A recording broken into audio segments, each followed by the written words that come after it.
Joe Biden తన పాలన చివరి రోజుల్లో తీసుకున్న నిర్ణయాలు వివాదాస్పదంగా మారాయి. తన పదవీకాలం పూర్తయ్యే వరకు తన కుమారుడితో సహా అనేక మందికి క్షమాభిక్షలు పెట్టారు. డిసెంబర్ 12న ఒకే రోజు 1500 మంది ఖైదీలు శిక్షలను తగ్గించారు. మరో 39 మంది ఖైదీలను క్షమించారు. వీటన్నింటినీ రద్దు చేస్తున్నట్లు ప్రకటించారు డొనాల్డ్ ట్రంప్. కారణం ఏంటంటే అవన్నీ ఆటోపెన్తో చేసినవే. బైడెన్ నిద్రమత్తులో ఉండగా రాజకీయ దుండగులు చాలా మంది క్షమాభిక్షలు ప్రసాదించారని, అవి చెల్లవని అంటున్నారు ట్రంప్. దీంతో అసలు ఆటోపెన్ ఎందుకు ఉపయోగిస్తున్నారనే చర్చ మొదలైంది. అమెరికా అధ్యక్షులుగా పనిచేసిన వారు తమ చివరి పాలనా కాలంలో కొన్ని విచక్షణ అధికారాలు తీసుకునే అవకాశం ఇచ్చింది దేశ రాజ్యాంగం. ఇందులో క్షమాభిక్షలు ఒకటి.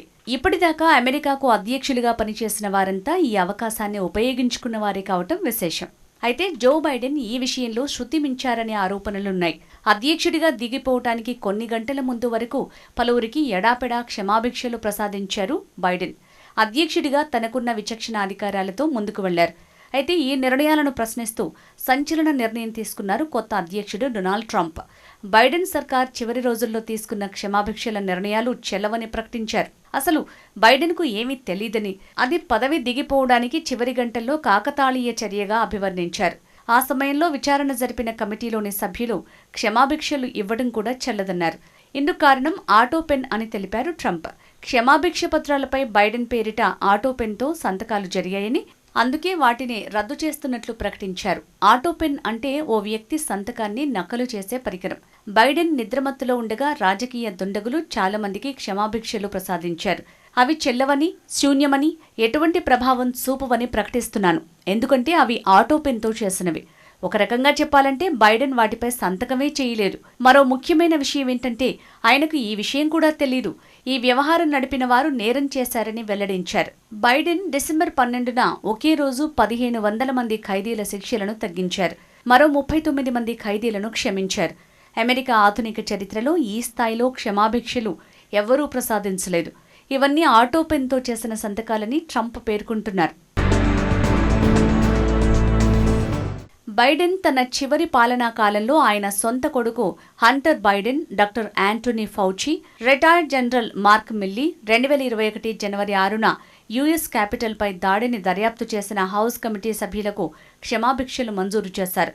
2 క్రిమినల్ నేరాల్లో శిక్షను ఎదుర్కొంటున్న తన కుమారుడు హంటర్ బైడెన్కి అధికారికంగా క్షమాభిక్ష ప్రకటించడం వివాదాస్పదంగా మారింది.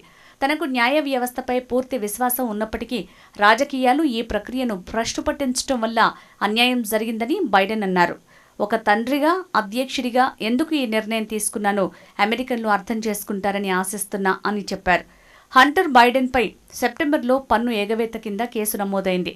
అంతేకాక అక్రమంగా డ్రగ్స్ వాడుతూ తుపాకీ కలిగి ఉన్న కేసులో కూడా ఆయన జూన్లో దోషిగా తేలారు. తన తండ్రి ఇచ్చిన క్షమాభిక్షపై హంటర్ బైడెన్ స్పందిస్తూ తాను మాదక ద్రవ్యాల బానిసగా ఉన్న చీకటి రోజుల్లో చేసిన తప్పులను బహిరంగపరిచి తన కుటుంబం సిగ్గుపడేందుకు, అవమానించేందుకు వాడుకున్నారని చెప్పారు. ఇవాళ నాకు ఇచ్చిన ఈ క్షమాభిక్షను నేను తేలిగ్గా తీసుకోను. అనారోగ్యంతో బాధపడుతూ ఇబ్బందులు ఎదుర్కొంటున్న వారికి సాయం చేసేందుకు నేను పునర్నిర్మించుకున్న ఈ జీవితాన్ని అంకితం చేస్తాను అని 54 ఏళ్ల హంటర్ చెప్పారు. హంటర్ బైడెన్ క్షమాభిక్షపై కొత్తగా ఎన్నికైన అధ్యక్షుడు డొనాల్డ్ ట్రంప్ అప్పట్లోనే స్పందించారు. సొంత కుమారుడికి క్షమాభిక్ష పెడుతూ బైడెన్ తీసుకున్న చర్య పూర్తిగా న్యాయ విరుద్ధమన్నారు. హంటర్కు జో బైడెన్ పెట్టిన క్షమాభిక్షలో ఏళ్ల తరబడి జైళ్లలో ఉన్న బందీలు, అంటే జనవరి 6 నాటి ఘటన నిందితులు కూడా ఉన్నారా అని ప్రశ్నించారు. జో బైడెన్ అధ్యక్షుడిగా ఉన్న చివరి రోజుల్లో రాబోయే ట్రంప్ ప్రభుత్వం నుంచి కొందరు కీలక వ్యక్తులను రక్షించడానికి సాహసోపేతమైన చర్యలు తీసుకున్నారు. Doctor Anthony Fauci, retired general mark milli 2021 జనవరి 6న యుఎస్ క్యాపిటల్పై దాడిని దర్యాప్తు చేసిన హౌస్ కమిటీ సభ్యులకు బైడెన్ క్షమాభిక్ష మంజూరు చేశారు. అంటే దీని అర్థం సంబంధిత కేసులో నేరానికి పాల్పడినట్లు తేలినా ఎలాంటి చర్యలు తీసుకోరు, శిక్ష లేదా జరిమానా ఉండదు. బైడెన్ ఎందుకు ఇలా చేశారు? ఎన్నికల ప్రచారంలో ట్రంప్ చేసిన కొన్ని హెచ్చరికల నేపథ్యంలో బైడెన్ ఈ నిర్ణయం తీసుకున్నారని అంటారు. ట్రంప్ తాను అధ్యక్షుడిగా ఉన్నప్పుడు, ఆ తర్వాత తనను వ్యతిరేకించిన లేదా తన చర్యలపై దర్యాప్తు జరిపిన వ్యక్తులను లక్ష్యంగా చేసుకోవటంపై హెచ్చరికలు జారీ చేశారు. ట్రంప్ ఎనిమీస్ లిస్ట్ రూపొందించడం గురించి పదే పదే ప్రస్తావించారు.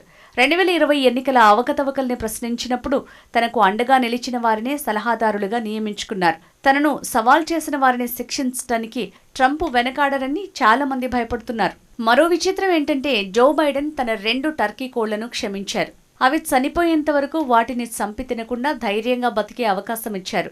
థ్యాంక్స్ గివింగ్ వేడుకల్లో భాగంగా అధ్యక్షుడు టర్కీ కోళ్లను క్షమించే సంప్రదాయం అమెరికాలో 160 ఏళ్లుగా కొనసాగుతోంది.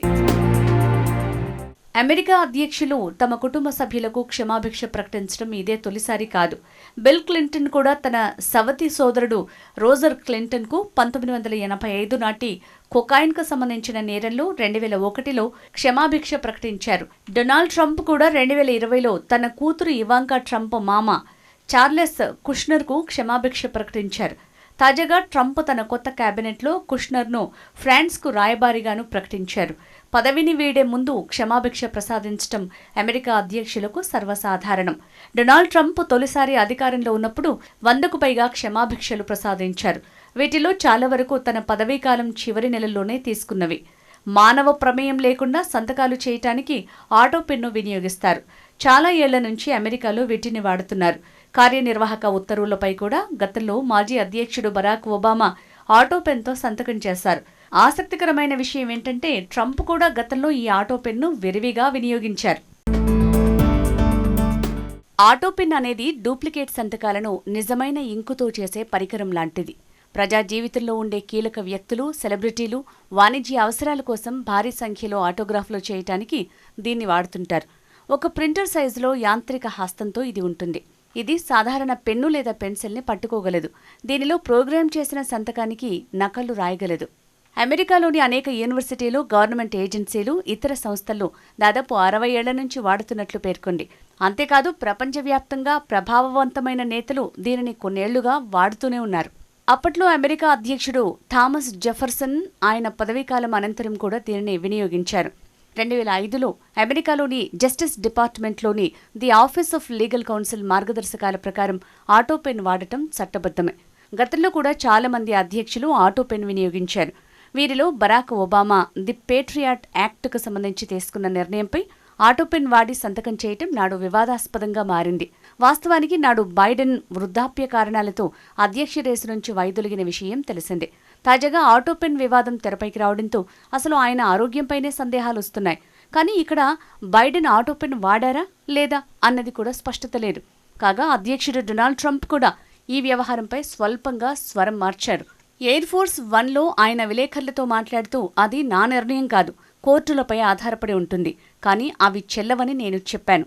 ఏం జరిగిందనేది బైడెన్కు ఖచ్చితంగా తెలియకపోయి ఉండొచ్చు అని వ్యాఖ్యానించారు.